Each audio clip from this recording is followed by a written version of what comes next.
Welcome to the Tech Meme Ride Home for Friday, August 23rd, 2019. I'm Brian McCullough. Today, YouTube shuts down channels over Hong Kong content. Some of Facebook's Libra partners are having second thoughts. The Wall Street Journal finds some shady items on Amazon. The reviews of the Galaxy Note 10 Plus are in, and the weekend long reads suggestions are in. Here's what you missed today in the world of tech. Google says it has shut down 210 YouTube channels after it found that the channels were tied to misinformation campaigns related to the protests in Hong Kong. Quote, earlier this week, as part of our ongoing efforts to combat coordinated influence operations, we disabled 210 channels on YouTube when we discovered channels in this network behaved in a coordinated manner while uploading videos related to the ongoing protests in Hong Kong. Shane Huntley, director of software engineering for Google Security's Threat Analysis Group, said in a blog post, we found use of VPNs and other methods to disguise the origin of these accounts and other activity commonly associated with coordinated influence operations, end quote. CNBC notes, and I'm going to just quote here, Google stopped short of explicitly blaming the Chinese government for the misleading accounts, end quote. Sources are telling the Financial Times that at least 3 of Facebook's erstwhile Libra partners are discussing how to distance themselves from the cryptocurrency project amid increasing regulatory scrutiny. If you'll recall, there are 28 members of the Libra Association, including Visa, MasterCard, Uber, and Spotify, who have all ponied up $10 million to fund the project. But, quoting the Financial Times, 2 of the project's founding backers told the Financial Times they were concerned about the regulatory spotlight and were considering cutting ties. Another backer said they were worried about publicly supporting Libra for fear of attracting the attention of agencies who oversee their own businesses. Quote, I think it's going to be difficult for partners who want to be seen as in compliance with their own regulators to be out there supporting Libra, one of the founding partners said.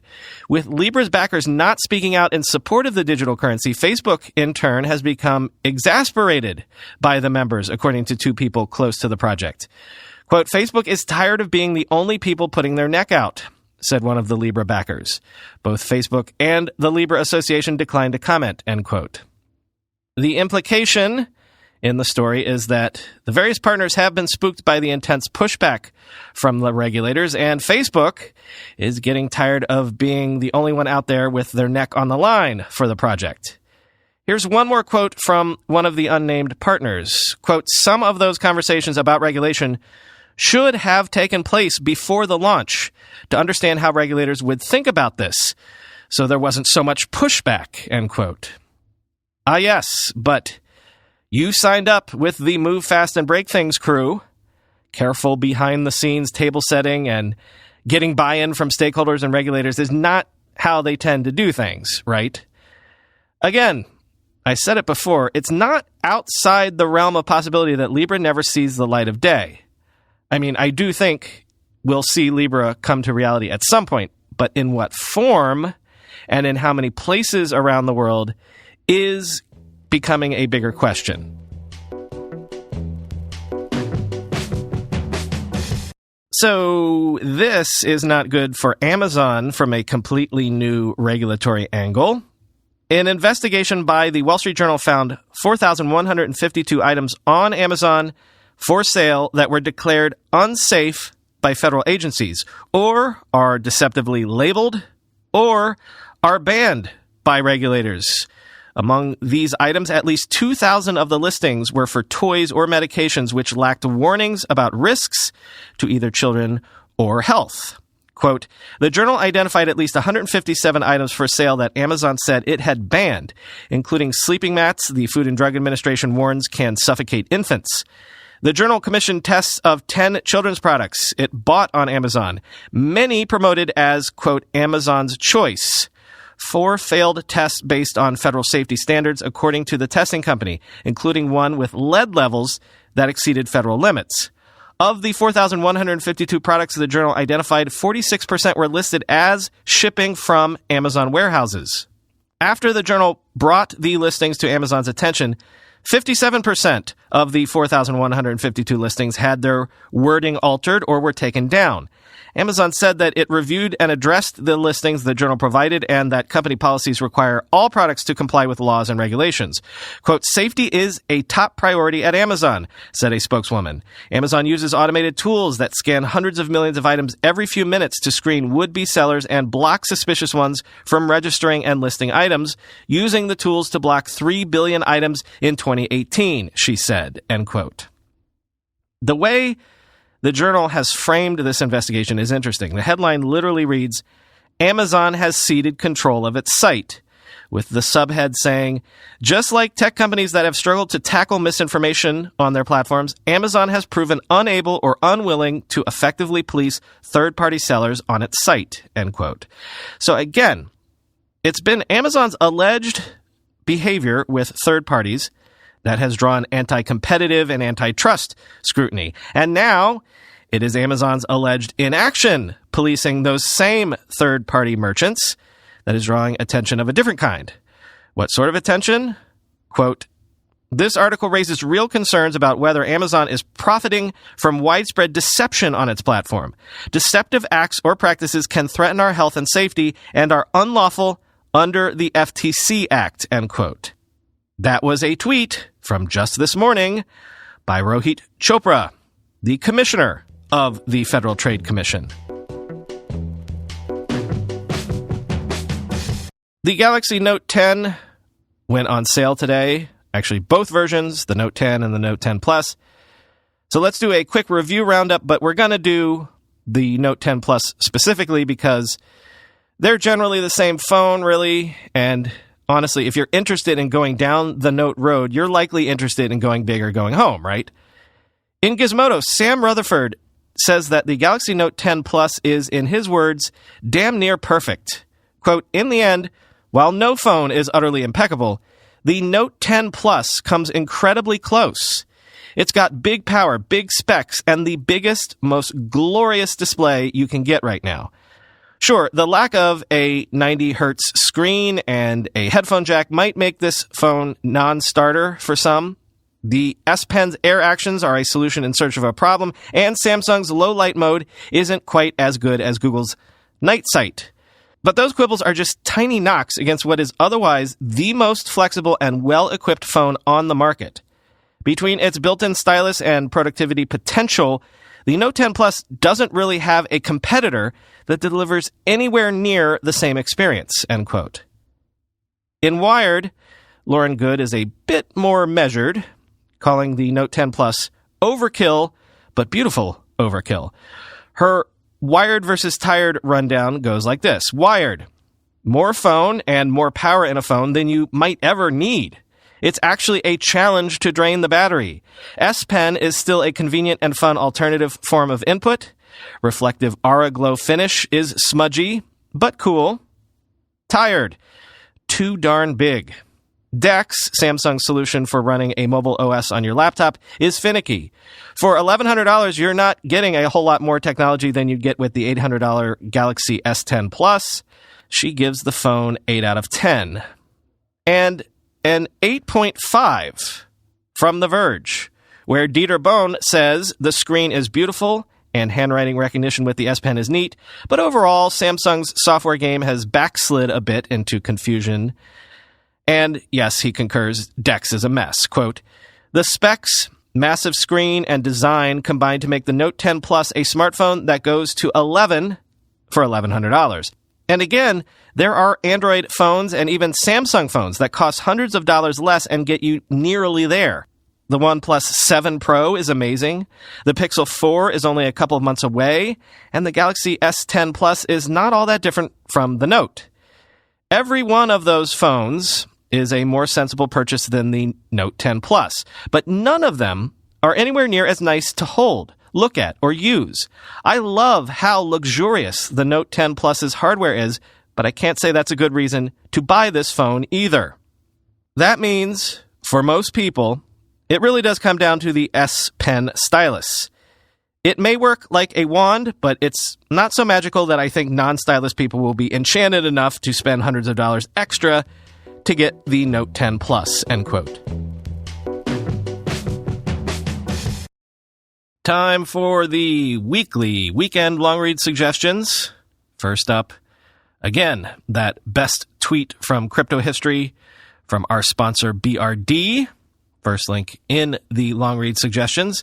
Next, this is always kind of a highlight of the year for me, and it's in two parts from The Verge, a rundown of the 166 startups that showed their wares at Y Combinator's Demo Days 1 and 2 earlier this week. It's a fun little parlor game to scroll through the list and imagine what might be coming our way soon. I mean, it's everything from a marketplace to survey participants on demand, an app to provide reviews of individual dishes, not just restaurants, to augmented reality guided tools for surgical procedures. Always fascinating stuff. Next, we didn't cover this, but yesterday Patrick Byrne, the founder and CEO of Overstock.com, resigned, quote, saying his involvement as a federal informant in the investigation of infamous Russian spy Maria Butina made performing his duties impossible, end quote. But there is much, much more to the whole Byrne story. Check out the Forbes piece entitled The Exclusive Inside Story of the Fall of Overstock's Mad King, Patrick Byrne.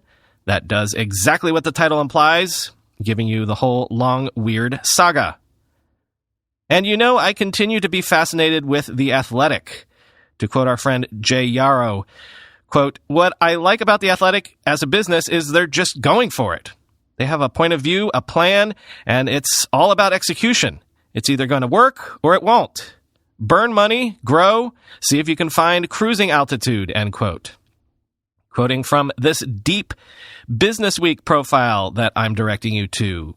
In August, co-founder Alex Mather says The Athletic crossed 600,000 subscribers. We'll end the year somewhere close to 1 million, he says. The leader in digital journalism, The Times, has almost 3 million online-only subscribers, not including people who just get its crosswords and cooking services.